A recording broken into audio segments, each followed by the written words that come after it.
Assalamualaikum warahmatullahi wabarakatuh.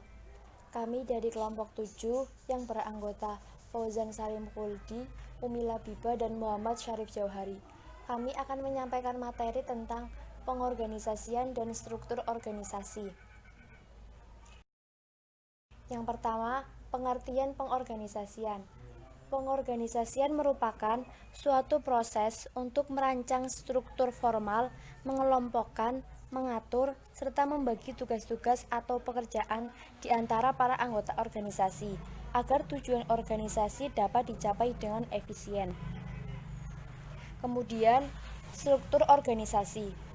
Struktur organisasi atau desain organisasi dapat didefinisikan sebagai mekanisme-mekanisme formal dengan mana organisasi dikelola. Struktur organisasi menunjukkan kerangka dan susunan perwujudan pola tetap hubungan-hubungan di antara fungsi, bagian, atau posisi maupun orang-orang yang menunjukkan kedudukan, tugas wewenang dan tanggung jawab yang berbeda-beda dalam suatu organisasi. Yang menentukan perancangan struktur organisasi adalah 1. Strategi organisasi untuk mencapai tujuannya. 2. Teknologi yang digunakan. 3. Anggota atau karyawan dan orang-orang yang terlibat dalam organisasi. 4. Ukuran organisasi.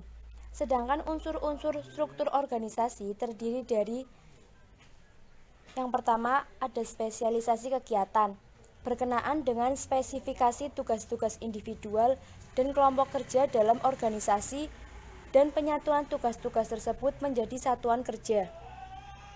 Yang kedua, standarisasi kegiatan yang digunakan organisasi untuk menjamin terlaksananya kegiatan seperti yang direncanakan. Yang ketiga, koordinasi kegiatan yang mengintegrasikan fungsi-fungsi satuan kerja dalam organisasi. Yang keempat, sentralisasi dan desentralisasi pembuatan keputusan yang menunjukkan lokasi atau letak kekuasaan pembuatan keputusan. Dan yang terakhir, ukuran satuan kerja yang menunjukkan jumlah karyawan dalam suatu kelompok kerja.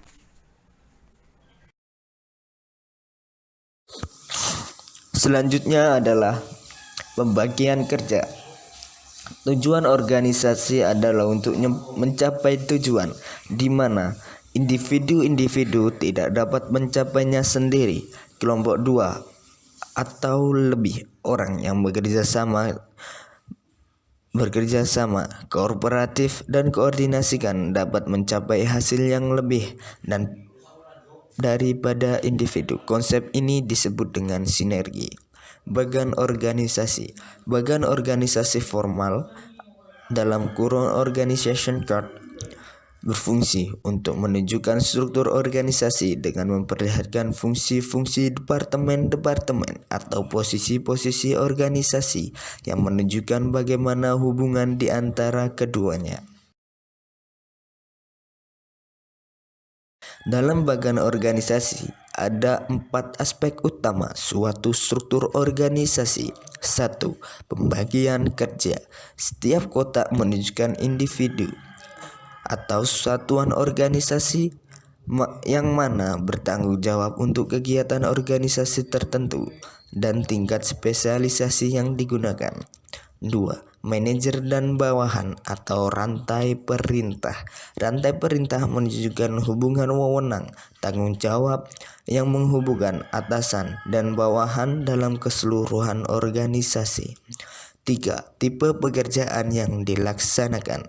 Label dan deskripsi pada tiap kotak menunjukkan pekerjaan organisasi atau tanggung jawab yang berbeda. 4. Pengelompokan segmen-segmen pekerjaan. Seluruh bagian menunjukkan atas dasar apa kegiatan-kegiatan organisasi dibagi atas dasar fungsional, divisional atau yang lainnya dalam kurung departementalisasi. Keuntungan dan kelemahan dari bagian organisasi telah lama menjadi perdebatan subjektif di antara kalangan para penulis manajemen. Salah satunya adalah kelemahan atau kekurangan. masih banyak hal-hal yang tidak jelas atau tidak ditunjukkan oleh bagian organisasi. Kelebihan atau keuntungan dari bagian organisasi, pegawai dan karyawan yang lain berikan gambaran bagaimana organisasi disusun manajer, bawahan dan tanggung jawab yang jelas. Bentuk-bentuk bagian organisasi menurut Henry G. Hopkins dalam bukunya yang berjudul Management Principles, Practices and Problems, ada 4 bentuk bagian organisasi, diantaranya piramid.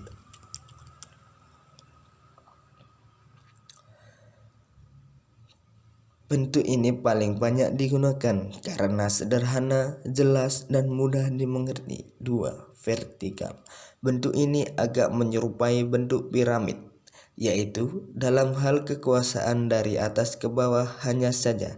Yang membedakan antara keduanya adalah bentuk bagian vertikal berwujud tegak semua. 3. Horizontal. Bagian ini digambarkan secara mendatar, aliran wewenang dan tanggung jawab digambarkan dari kiri ke kanan. 4. Lingkaran. Bagian ini menekankan hubungan antara satu jabatan dengan jabatan yang lainnya. F. Departementalisasi. Efisiensi pekerjaan tergantung pada keberhasilan integrasi satuan-satuan yang bermacam-macam dalam organisasi. Pembagian kerja dan kombinasi tugas seharusnya mengarah ke tercapainya struktur departemen dan satuan-satuan kerja. Ada beberapa cara di mana organisasi dapat memutuskan pola organisasi yang akan digunakan untuk mengelompokkan kegiatan-kegiatan yang bermacam-macam untuk dilaksanakan. Sekali lagi, proses penentuan cara bagaimana kegiatan-kegiatan dikelompokkan disebut departementalisasi atau departementasi. Beberapa bentuk departementalisasi yang akan dibicarakan berikut ini. 1. Departementalisasi fungsional. Departementalisasi fungsional mengelompokkan fungsi-fungsi yang sama atau kegiatan-kegiatan sejenis untuk membentuk suatu organisasi. Semua individu-individu yang menjalani fungsi yang sama dikelompokkan bersama, seperti semua personalia penjualan, akuntansi, programmer komputer, dan sebagainya.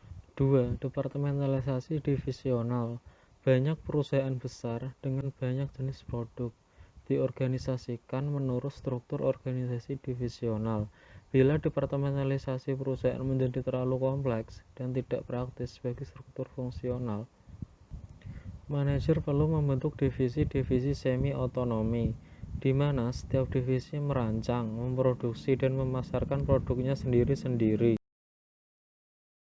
G. Organisasi informal. Salah satu bagian penting organisasi adalah pengelompokan informal dan hubungan-hubungan pribadi yang dapat berpengaruh dibandingkan dengan hubungan-hubungan formal.